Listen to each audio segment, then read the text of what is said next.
gonna try. So I got this weird thing in my head. I'm sort of a mid-level celebrity. That's how I see myself. Mid-level, not complaining, but I know where I'm at. I could be walking down the street and 3 dudes could be walking towards me, and one of them will be like, holy fuck, Marc Maron. And the other 2 are like, no, I don't know that guy. I don't know that guy. Now, look, I'm happy the one guy likes me, but what I've learned over time is that I don't really have to stand there while he tries to explain who I am to his friends. That's not a great few minutes for me. Not great. When I'm standing there and he's saying, you don't know anything this guy's done? How is that even fucking possible? I mean, he's been doing it like 35 years, right, Maron? Yeah, about 35. It's been 35. Yeah, you never listen to his CDs or the podcast or his own show or Glow or the specials or nothing? And the guys are like, no, we don't fucking know this guy. And that's when I'm like, I'm gonna go, I think. I think I'm gonna walk away from this because I didn't work 35 years for this feeling. Not great. And your friends are kind of assholes, am I right? The guy's like, yeah, they are, but they're my bros. But look, man, I don't have to hang out with them. I can hang out with you, Marc Maron. And that's when I'm like, I don't fucking know you. I don't know you or the people you're with. But, you know, we hung out. The 3 of us spent a little time together. I showed his friends some stuff on my phone and me doing stuff. And I think they're on board. I think I pulled them in. I got a couple of newbies. Did a little missionary work is what I did. I just don't know. I don't know anymore. It's my job to think of funny things, to sit around and think of funny things. And a few weeks ago, I was sitting on my couch, and I realized, like, I just don't know. And then it went from there to, like, what do I know, actually? And then it went from there to, like, do I really know anything? Like, how much do I really know?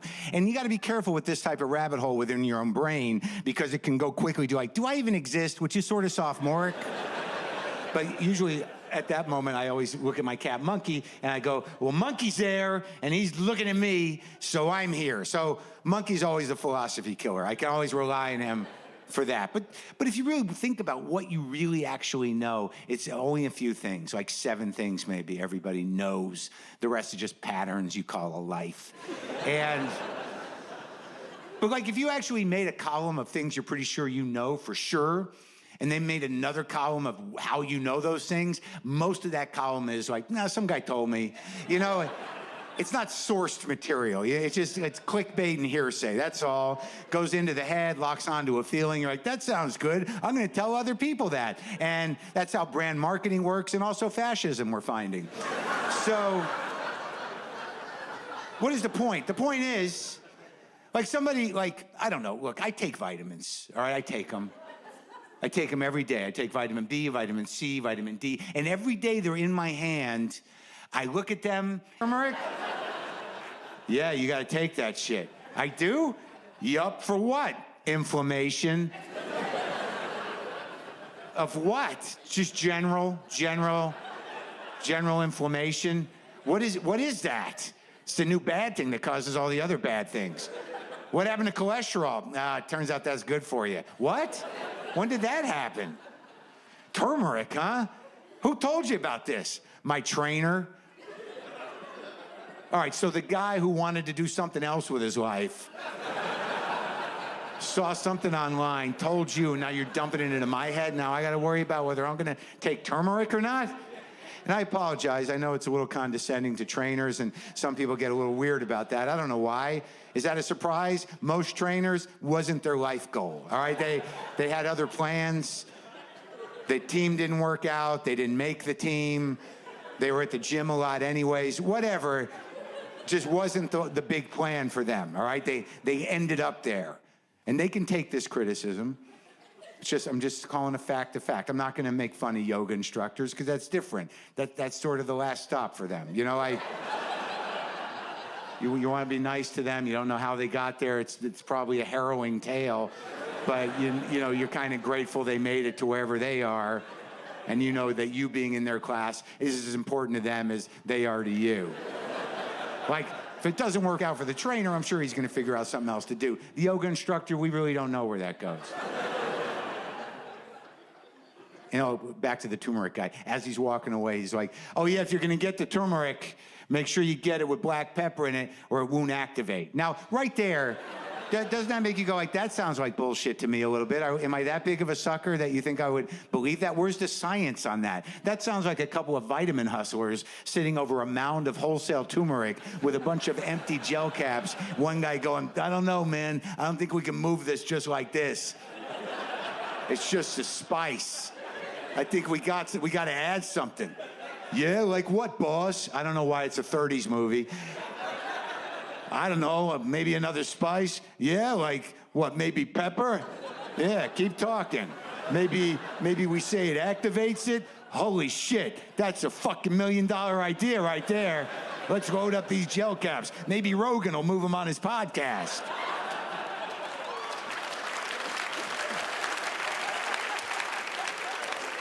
I mean, I know Maron won't do it. He's more of a Stamps.com Squarespace guy. But Rogan's sort of an old school supplement slinger. And I know I'm going to get a little flack for that comment. I know there might be a minor pile-on Twitter of the monoculture of free thinkers, but I can take it. So I guess after all is said and done, I should just say that like I'm taking turmeric and I feel less inflamed, you know, in a general way, generally less inflamed. I'm gonna believe that. I believe that. It's funny what we believe in. It's kind of ridiculous. Sort of all kind of magical thinking because we're all frightened. But there's one thing that is kind of baffling to me. You know, we all take vitamins, yet there's a vocal but small minority of people in this country that refuse to vaccinate their children. They refuse to vaccinate their children because the jury's still out, I think, on the vaccines. Is it, though? Jury's out on vaccines? How many friends do you have with polio? A lot of polio people in the family and iron lungs? Got a lot of people, you know, in the iron lungs. Did you ever get over that whooping cough you had? How's that kid with mumps of yours? Is that kid all right? You fucking moron? And they're always like, the measles isn't a big deal. Yes, it is. It was gone. There were no measles. And they're like, well, everyone knows you can knock out the measles with a high dose of vitamin A. What? No. I mean, if you add a little black pepper, I think maybe you got a shot at knocking out the measles. I don't know what's happening, people. I don't know. But it's pretty clear the world is ending. I don't want to shock anybody. Seems to be happening, though. I thought we'd get out. You know, I thought we'd make it under the wire. I thought I would, you know. I'm 56, but I don't know. I think we might see it. I think we might see it. Certainly, it's been ending environmentally for a long time, and we've all kind of known it. We knew it. But I think on a deeper level, the reason we're not more upset about the world ending environmentally is I think, all of us in our hearts really know that we did everything we could. You know, we really...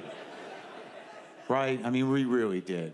I mean, think about it. We brought our own bags to the supermarket. Yeah, that's about it. Like we brought the bags right when they told us. We brought them, and it just wasn't enough. It turns out, just not enough to get us over the top with this. But I don't know, maybe this straw thing, the no straw thing, will help, maybe that'll do it. Maybe that'll keep the polar bears from drowning. Sometimes the answer is right between your mouth and your soda, and you just take that out of the equation and the human species survives. You know what I mean? It's going to be a tough transition for a lot of people, oh, fuck, I guess we got to drink like grown-ups now. It's bullshit, man. No straws. Fuck this. Goddamn liberal. There's something off. Not right. It's not right. And I don't know, man. It's like a lot of people still ask that question, like, how did this happen? Why? How did he get elected? Now, I don't want to be condescending. I think most of you are like-minded people. I don't think there's a lot of Trump supporters in here. If there are, it's not your night. But But I think there is a question among people that aren't Trump people that's sort of like, how did this happen? Well, I had to ask myself that. Now, and I'll ask you. So during the Obama years, were you pretty politically active? Yeah, exactly. So like, if you ask most people, what did you do during the Obama years? It'd be something like, well, I worked on me. I did a lot of work on myself. You know, I was very mindful. There was a lot of hope then. Did a lot of yoga, got my core tight. And I think that was good. I think that's good. Yeah, well, they were chipping away at state and local governments for 30 years, but your downward dog is solid? That's great. That's terrific. Good for you. So I don't know what's going to happen. I don't even know if he's going to leave if he gets voted out. What if he doesn't fucking leave? I know most of you have thought that because now it could happen because we don't know how government really works anymore. We used to think there was rules and stuff, but clearly none that weren't bendable or completely eradicatable. Is that a word? I mean, there doesn't seem to be any rules, kind of. There's all these norms, which are basically just sort of like, you're going to do the right thing, right? Yeah, no problem. Don't worry. What is that? How do you enforce that? What if he doesn't fucking leave? Oh, my God. But worse yet, what if he gets elected again? Oh, man, I hope the voting works in our favor. But I was on stage, and I asked that question. I said, what if he doesn't leave? And a woman somewhere in back goes, there'd be anarchy in the streets. And I was thinking, like, in this country? I don't think so. I think what would happen is 3 days into him not leaving, people would be like, is he still there? This is so weird. It's so weird. I know, it's fucked up and weird. Totally fucked up and weird. Is he just gonna stay there? I don't know. I don't know what's gonna happen. Well, what do we do? I don't know. Do we even go to yoga anymore? Oh, we have to go to yoga. Like, now more than ever, we have to go because that energy is important out in the world. And the instructor, Chelsea, will be sad if we don't go, and I'm worried about her.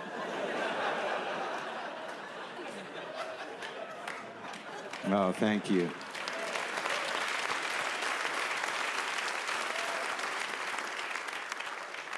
Look, I don't really know. I don't know how it all, I don't know. Obviously, none of us do. And you're just trying to, you know, get through it. I hate when people go, don't normalize this presidency. I don't think anybody is really normalizing it, but we're just trying to deal. I mean, what's the alternative? To walk around going, oh my God, what the fuck is happening? Every day I'm terrified. This is fucking crazy. I mean, you can't do that. Many people have jobs. They have things to do. They have to function in the world. You don't want to be the crying guy at work. What's the matter with him? It's a Trump thing. It hasn't stopped for almost 2 years now. I don't know. How do you get through it? You know, you got to have some hope, I guess. I don't know. Yeah, spiritual? Are you practical? What do you do? I don't know who I'm asking. I don't know who I'm expecting to answer. I myself, look, I'm a Jew for you know, whatever that means. I mean, there's a broad spectrum of that, and generally, you know, I don't know if I was ever taught to use God, how to use God. We were told he was there, but most of what you learn as a middle-class American Jew is that you're better than other people, and you should say you're a Jew out loud occasionally, sometimes out of context. Like those are the basic rules. And we are better than other people. I'm sorry. I know that's why we're so contemptible to some of you, but yeah, that's true. And yeah, you just kind of say you're a Jew, like maybe at dinner someone says something and you say like, well, I'm a Jew, and it doesn't make sense to anybody really. And the one other Jew there kind of knows that you're taking the hit, like you're the target now, and but I'm glad you did your part today. But I don't know, you know, the Jesus thing, that's different. You know, that's kind of dug in, right? If you got the Jesus put in you early on, it's usually terrified into you by terrified parents, and you're taken someplace once a week, and he scares you, at the very least.